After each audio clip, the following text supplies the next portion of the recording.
Welcome to the Flight Levels. Today, we start a new series of techniques to be a better pilot in the National Airspace System. The first topic we are covering is visual approaches.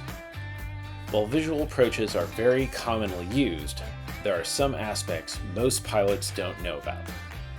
We are going to cover some circumstances where you can help yourself, other pilots, as well as your controller. We are also going to cover some techniques for flying IFR into towered versus non-towered airports. Let's get started.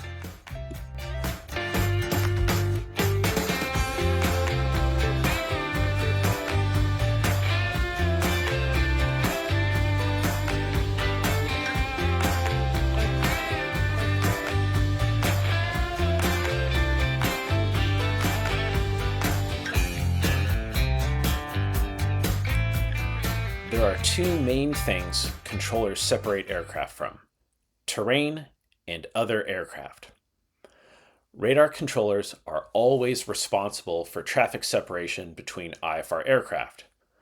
But when it comes to terrain separation, controllers can only provide terrain separation by assigning altitudes at or above the minimum IFR altitude. This can include MEAs along an airway, or minimum vectoring altitudes along a random point-to-point route.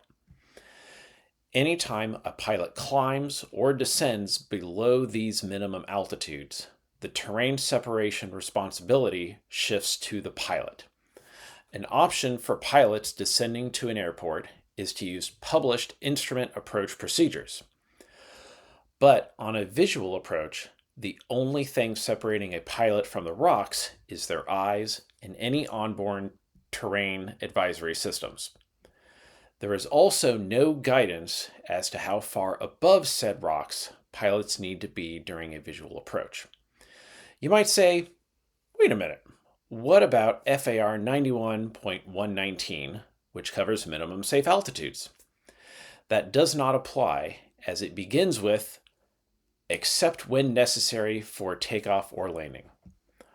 All of this to say, pilots need to understand they are accepting terrain separation responsibility every time they accept a visual approach.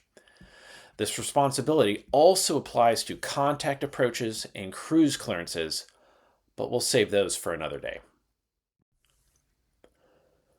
Another aspect to keep in mind is that on a visual approach, there is no published missed approach procedure. Most of the time, this is a non-issue. Usually, the weather is more than good enough when visual approaches are being used. Go-arounds due to traffic or an unstable approach are also fine when you can remain in the traffic pattern. You would just resequence with other traffic and land normally.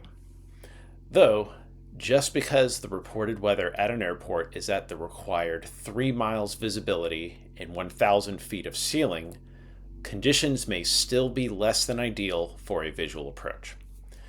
If a pilot finds themselves not able to remain clear of clouds or loses visual contact with the airport, a pilot may need to abandon a visual approach. Though, remember, you are likely well below the radar controller's minimum IFR altitude. That means you are on your own until you can climb up to their minimum altitude. It is up to you to decide which heading to fly during your climb. You do want to advise ATC of your intentions to abandon the approach. The controller may be able to suggest headings, but they will not take responsibility for you below their minimum altitudes. When choosing to start a visual approach, be sure to consider the likelihood of needing to go missed. If you feel the likelihood is strong, you should request a published instrument approach procedure instead. Now let's talk through a basic visual approach. The most common sequence of events goes something like this. The pilot needs at least 1,000 feet of ceiling and 3 miles of visibility reported at the airport. The pilot reports the airport in sight. The controller clears the pilot for the visual approach. The pilot flies visually to the airport and lands. The IFR flight plan is closed. But let's talk about some more complicated circumstances with multiple aircraft. If there are multiple IFR aircraft coming into an airport, there is a decent chance you will have a delay in your approach clearance. Depending on the circumstances, you may have to wait until the preceding pilot cancels their IFR flight plan before you receive an approach clearance. Remember, radar controllers have a requirement to keep IFR aircraft separated. When an aircraft is cleared for a visual approach and instructed to change to CTAF, the radar controller no longer has the ability to communicate with that pilot. There are so many possibilities that may happen. Hopefully, the pilot simply lands and promptly cancels IFR. But what if the pilot needs to maneuver to sequence with other traffic in the pattern? This could take a few minutes.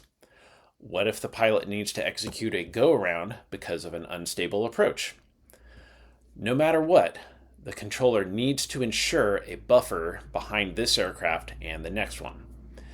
If the controller allows a second aircraft to start an approach, there are very few options the controller has to prevent the second aircraft from getting too close if the first aircraft is delayed in landing or delayed in canceling their flight plan. You can reduce your chances of a delay by getting the aircraft you're following in sight. Don't expect the controller to ask you.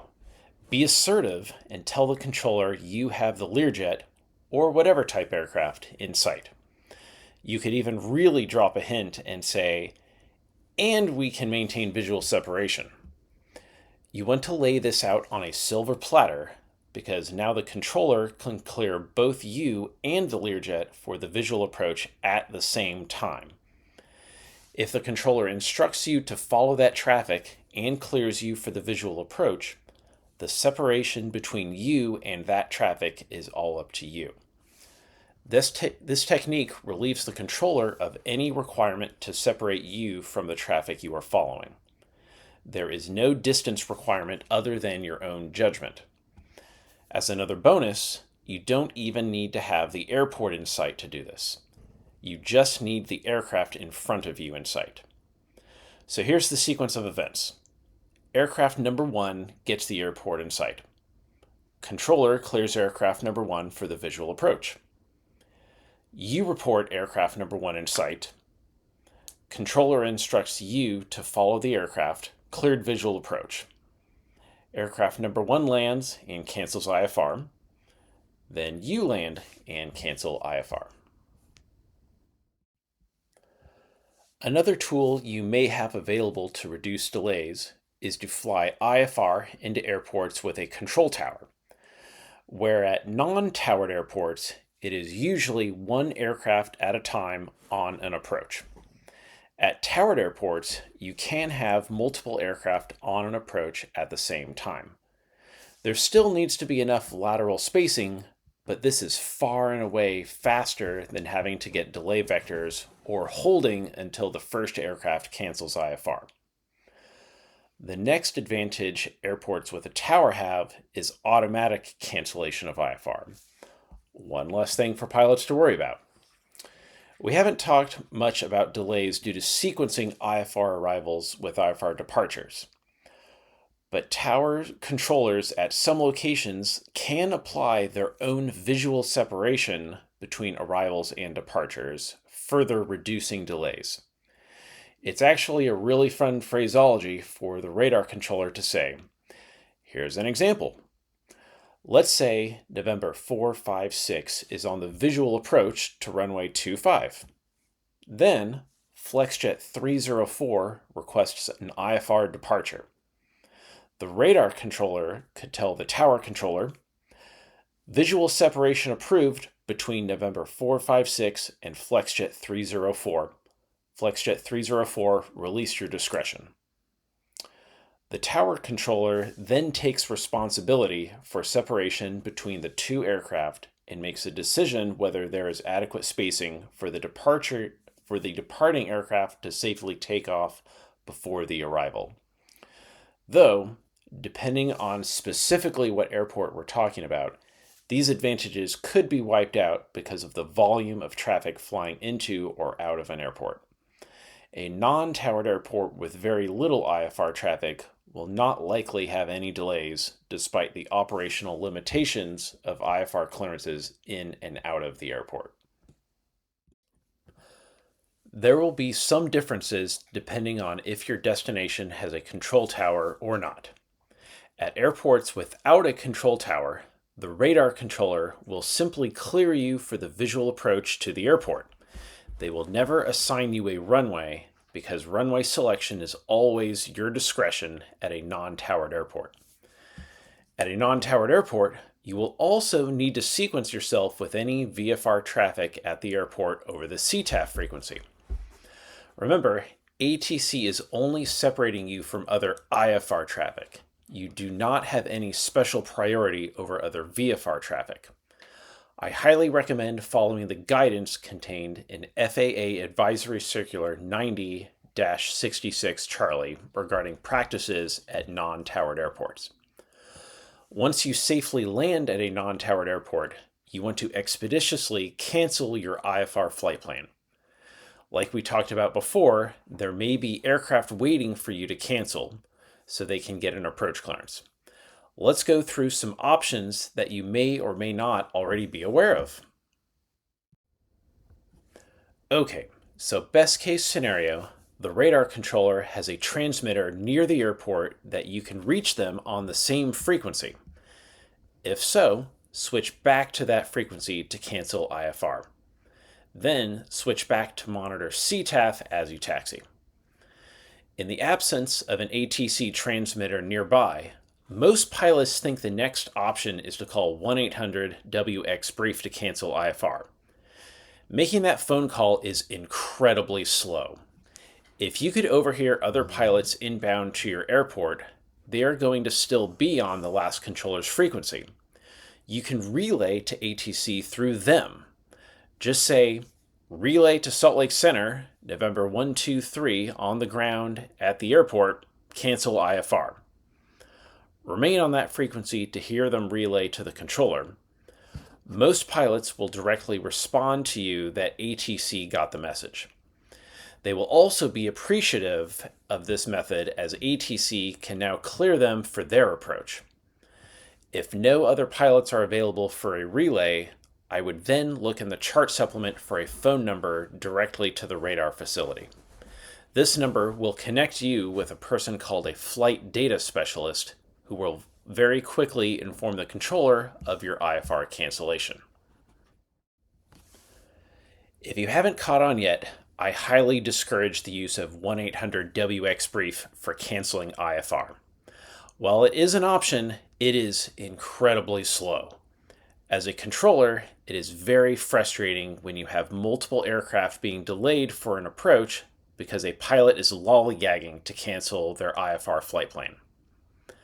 Lastly, some airports have RCOs, or remote communications outlets, nearby. These transmitters allow you to reach Leidos flight service through that VHF frequency. The operator will then contact the sector controller to advise them of your cancellation. Let's change roles a little bit.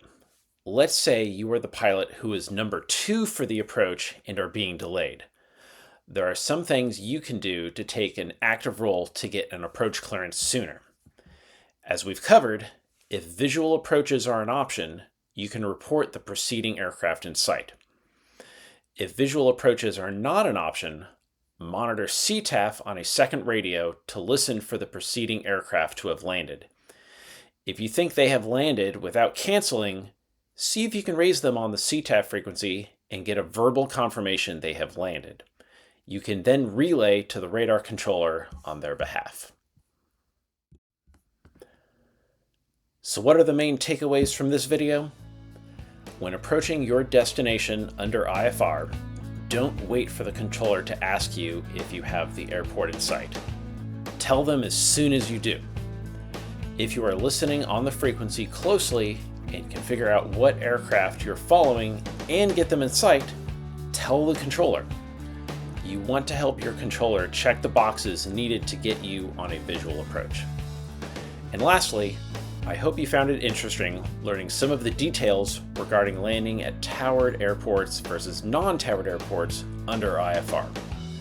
Thank you for watching. Let me know in the comments if you learned anything.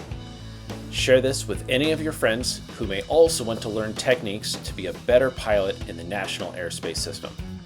Make sure to subscribe to the channel and head over to flight-levels.com. Remember, don't just fly, climb to the flight levels.